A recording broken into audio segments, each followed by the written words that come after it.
Mylan World Team Tennis from our nation's capital, the Washington Kastles.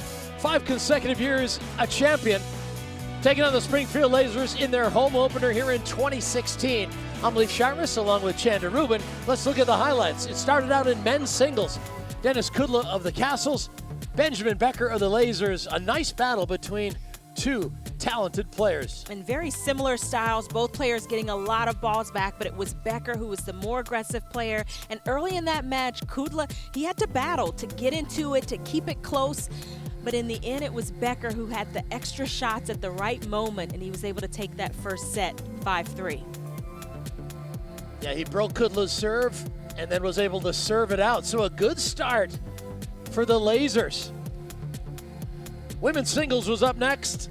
Madison Brangle of the Kastles taking on Paulina Parmentier of the Lasers. And this was a battle from the back of the court primarily.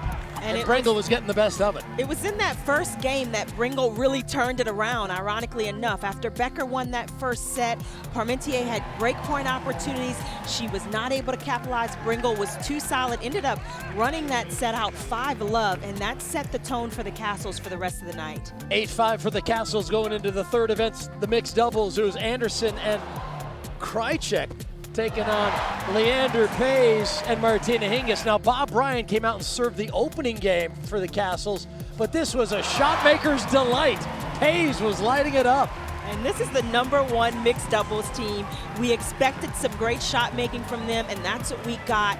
And they were so crafty around the net, and this went into the women's doubles. Hingis alongside Anastasia Rodionova, and they're so solid together. They were taking on Krajicek and Parmentier, and the Lasers hung tough in this one. They did, and this set was key to keep the Lasers in this match in contention. They were able to win it in the tiebreaker at 5-4, and this went right into the men's doubles with the Bryan brothers. Bob and Mike Bryan trying to close it out. One of the best points of the night, all 4 men at the net.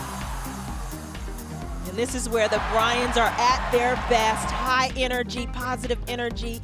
The returns were working. In the end, they were just more clutch. Little cat and mouse tennis around the net. The Bryans on top time and time again in those types of rallies. Yeah, the Bryans had 9 break points. They couldn't get it done until they got to the 9-point tiebreak. There's a celebratory chest bump.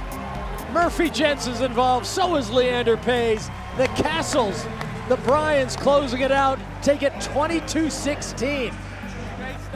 They stay undefeated at 2-0 early in the season.